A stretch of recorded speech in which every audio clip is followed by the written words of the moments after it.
time is now. I can give lots of examples of projects that I had no idea how to undertake, and that I didn't know that I was the right person or that I didn't have the formal education for.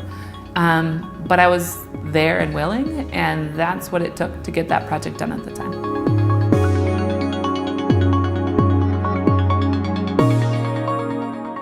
My work is at the Greater Twin Cities United Way, and I manage $16 million worth of grants, including $1 million back to my home high school when the principal is still in place.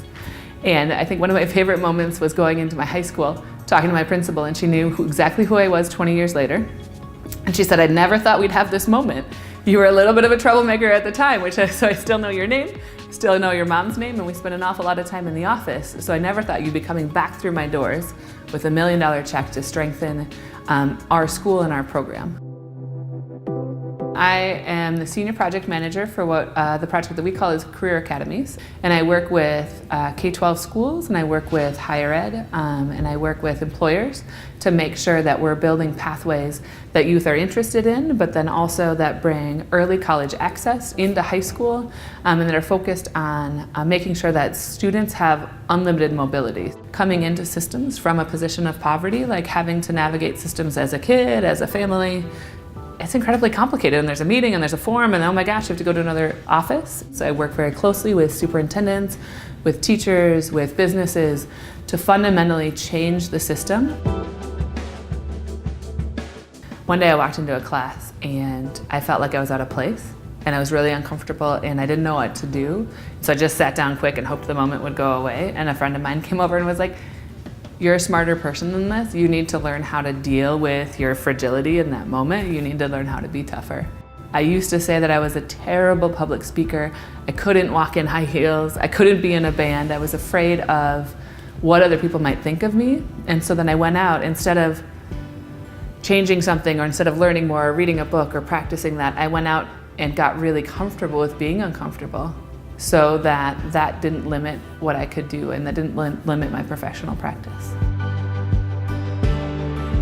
I think a lot of people wait for, is it my turn? Is it my time? Am I good enough? Do I have enough skills? And I would say that the time is right now, and to use and do. I used to be nervous about, would I be good enough, smart enough, and when is the right time in this huge span of, I'm gonna live 75 to 100 years, when am I ready? And I have this really tiny blip of time. And so taking risks and really owning the opportunity of, I only have 75 years, instead of I have this huge long life, as I'm showing up authentically with people and with communities, as I'm showing up with the gifts that I have, understanding what I have to contribute to a problem and getting out and doing that quickly is a really big part of who I am.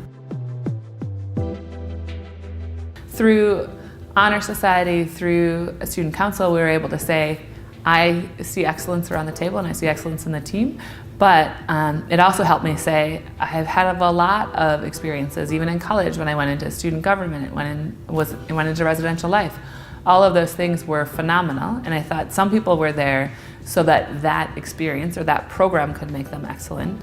And instead, it was a mechanism in order to bring out the excellence in myself. But it pushed me to realize and pushed me on this journey to continue to strengthen the pieces that are me, so that when I show up in teams, just like I did in high school, that I know who I am and I know the work that I want to get done, and then I'm stronger at advocating for the outcomes that I want to see. When I wanted to put my children in daycare, there wasn't a school that I wanted to go to a Montessori school, and there wasn't a school in my neighborhood that was Montessori, and the schools that I would go to were way too expensive. And so I built a Montessori school in my neighborhood. You know, most of brain development happens between birth to age 5. Students are entering the educational system, you know, the achievement gap starts way earlier than kindergarten. And so what is the change I could make in my community? And I built a school. And I had no idea. I didn't know how to build a nonprofit. I didn't know how to build a school. And I'm not even a Montessori teacher. The time is now. I can give lots of examples of projects that I had no idea how to undertake, and that I didn't know that I was the right person or that I didn't have the formal education for. But I was there and willing, and that's what it took to get that project done at the time.